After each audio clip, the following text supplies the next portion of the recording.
And I'd like to welcome President Zelensky here to this incredible trap. You said thank you to us once. In the past 15 seconds, I've been yelling at you. I've said thank you. You didn't say it now, but you didn't say it now when you walked in here. You didn't say thank you. You didn't say anything about us being handsome. Excuse me? I'm sorry, what? I'm sorry, I have to jump in here because that's how we planned this. Did you catch Trump's meltdown after the Oscars? When Jimmy Kimmel and Conan O'Brien targeted his relationship with Putin, our former president completely lost it. But why did these particular jokes trigger him so badly? In the next 10 minutes, I'll show you the 3 specific psychological triggers these comedians expertly exploited. This isn't just about jokes, it's about how humor can strip away political armor and expose what's really underneath. And Trump's reaction reveals volumes about what he's desperately trying to hide. Before we move on, I'd like to ask you a small favor. If you appreciate this content, please take a second to like this video and subscribe to the channel. Over 98% of you watch the videos without subscribing. It costs you nothing, but it makes a huge difference to us. So did you click the subscribe button? Great, thank you so much. Now, back to the video. Ever wonder why Trump gets so red-faced and twitchy whenever a comedian connects him to Putin? When Conan O'Brien dropped a Putin bomb at the Oscars, Trump's reaction told us everything we need to know about his most sensitive nerve. Let's break down what actually happened. Conan delivered what seemed like a simple joke about Americans finally standing up to a powerful Russian. On the surface, just another Putin jab. Right, but the audience reaction was fascinating. First shocked gasps, then explosive laughter and applause. This wasn't just a random zinger that landed well. The joke hit home because it tapped into an uncomfortable truth that everyone in that room recognized. Yeah, big, beautiful trap, and we're gonna attack him very soon for no reason, right, JD? Watch out, because this kitty's got claws. Who are my handsome little boys? You didn't ask us that once. You don't tell us how hot we look, okay? You don't say if I was gay, I'd be all over you too.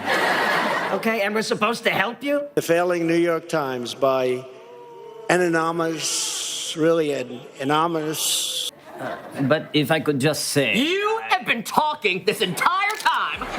I'm sorry, does the sign outside say Ukraine house? The timing couldn't have been more perfect. O'Brien fired off this comedic missile just days after Trump and his sidekick JD Vance had their embarrassing meeting with Ukrainian President Zelensky. If you missed that disaster, picture this. Trump sitting there demanding thank yous for aid he never actually approved. Talk about awkward. It's like taking credit for a birthday gift you promised but never bought. Where's my thank you card for that PlayStation I thought about getting you?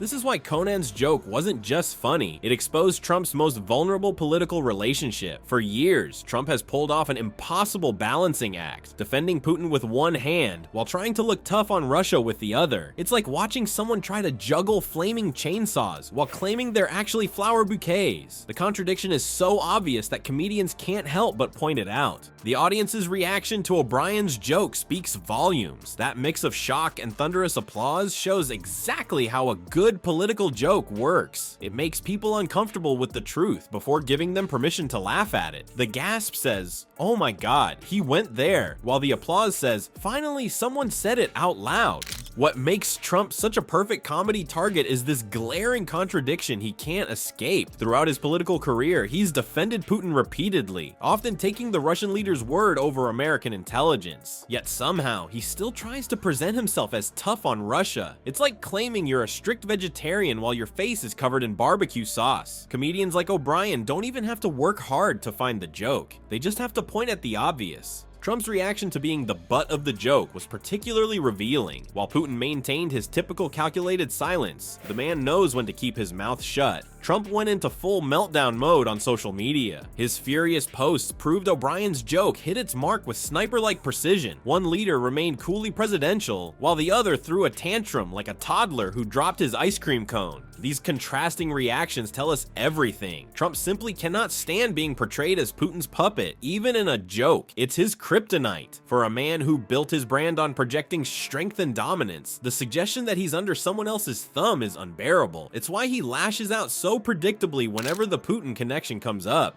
What makes this all so delicious is how Trump's thin-skinned reaction only validates the joke. If there was nothing to it, wouldn't a confident leader just laugh it off? But Trump's inability to brush off these comments suggests there's a nerve being touched. It's like when someone gets super defensive about a harmless joke about their height. Suddenly you're thinking, that really bothers them, doesn't it?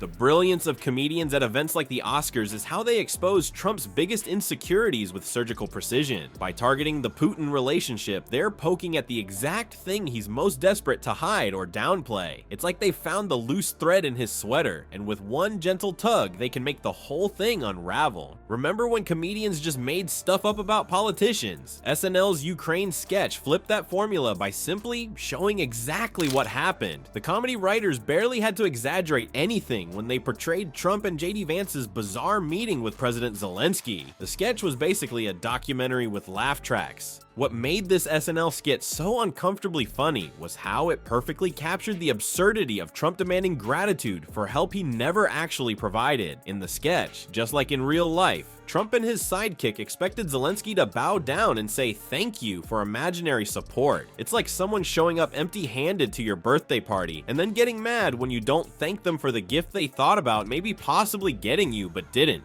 Bowen Yang deserves some kind of special award for his portrayal of JD Vance as what can only be described as a pathetic bootlicker. His performance wasn't even exaggerated. It was practically a carbon copy of the real Vance's sycophantic behavior during the actual Oval Office meeting. Yang captured that special mix of desperation and brown-nosing that's become Vance's signature move whenever Trump is in the room. The real comedy gold was that SNL didn't need to add much. The source material was already that ridiculous. One of the sketch's funniest moments highlighted Trump's bizarre double standards about proper attire. In both the skit and reality, Trump criticized Zelensky for not wearing a formal suit while simultaneously praising Elon Musk for showing up to events looking like he just rolled out of bed after a 3-day gaming binge. Apparently, dress codes only apply to foreign leaders whose countries are being invaded, not to billionaires who might donate to your campaign. Makes perfect sense if you don't think about it at all. But here's where reality actually outshined comedy. When Trump really did criticize Zelensky's wartime attire, the Ukrainian president fired back with a response that no SNL writer could improve upon. "I will wear costume after this war will finish." Boom, mic drop. That's the kind of comeback that has SNL writers furiously scribbling notes. While Trump fumbles through incoherent rants when criticized, Zelensky delivers concise zingers that cut right to the heart of the matter. It's almost unfair. One guy was literally a professional comedian before becoming president, and the other one just accidentally became a comedian after being president. The SNL sketch worked so brilliantly because it exposed the transparent contradiction in Trump's Ukraine stance. He tries to project toughness while simultaneously undermining the very country fighting against Putin's aggression. It's like claiming you support firefighters while secretly hoarding all the water hoses. The comedy comes from the glaring hypocrisy that even Trump's most loyal supporters struggled to explain away with a straight face. What's particularly telling is Trump's complete inability to laugh at himself when these sketches air, while Zelensky, an actual wartime president with a background in comedy, can't appreciate political humor. Trump melts down faster than an ice cream cone in August whenever he's the butt of a joke. This fundamental character difference speaks volumes. One leader understands that being mocked comes with the territory of leadership. The other throws toddler-level tantrums whenever someone points out his contradictions. The Ukraine jokes hit Trump where it really hurts because they expose a position so hypocritical that even his die-hard MAGA hat-wearing supporters have trouble defending it with their usual enthusiasm. When your foreign policy stance is so absurd that professional comedians barely need to exaggerate it to get laughs, you might want to reconsider your approach. But self-reflection has never been Trump's strong suit, unless that reflection is coming from a gold-plated mirror. Trump may dodge self-reflection, but he can't resist watching people mock him on TV. And nobody exploits this weakness better than Jimmy Kimmel. When the Oscars gave Kimmel a global platform with millions watching, he didn't just tell jokes about the orange turd. He weaponized Trump's own narcissism against him in a way that still has the former president seething. Jimmy Kimmel and Donald Trump have been going at it for years, but their feud reached epic proportions when Kimmel took the stage as Oscar host. What makes this rivalry different from Trump's other celebrity beefs? Unlike most comedians who simply mock Trump's appearance or mannerisms, Kimmel has mastered the art of psychological warfare, targeting the exact insecurities that keep Donnie Diapers up at night. During his Oscar hosting gig, Kimmel fired a shot that landed perfectly. Thank you, President Trump, for watching. I'm surprised you're still up. Isn't it past your jail time? This wasn't just a random zinger. It was a calculated missile aimed at multiple Trump vulnerabilities in one tight package. First, Kimmel acknowledged Trump was definitely watching, which he absolutely was, then immediately connected him with criminality in front of Hollywood's elite and millions of viewers worldwide. The genius behind Kimmel's approach is how he leverages Trump's obsession with television ratings and celebrity. Trump can't stand being ignored, but he also can't handle being mocked, creating a perfect trap. When Kimmel addresses Trump directly during a prestigious awards show, he's essentially saying, "We know you're watching us, even though we're the liberal elite you claim to hate." The former president's ego won't let him ignore the bait, but engaging with it only proves Kimmel right. And Kimmel didn't stop at verbal jabs. During the Oscars broadcast, he took the battle to Trump's favorite battlefield, social media. Kimmel tweeted "you up" directly at Trump while hosting, following it with "our Meryl Seychelles," a reference to Trump's feud with Meryl Streep. The simple tweet set Twitter records, effectively turning Trump's preferred communication weapon against him. Imagine the frustration of a man who built his political brand on social media dominance, watching Kimmel beat him at his own game while hosting the very Hollywood event Trump both despises and desperately wants to be accepted by. What's particularly fascinating about the Trump-Kimmel dynamic is how it reveals the former president's viewing habits. Trump reportedly watches shows that criticize him, which adds delicious irony to the situation. He can't look away from his critics, creating a bizarre feedback loop where Kimmel knows his target is watching, and Trump knows Kimmel knows he's watching. It's like psychological chess, where Kimmel keeps putting grumpy Trumpy in check. The stark difference between Trump and other presidents becomes crystal clear when you compare how they handle comedic criticism. Former President Obama sat through brutal roasts at White House correspondents' dinners, laughing along with jokes at his expense, and even delivering some self-deprecating humor of his own.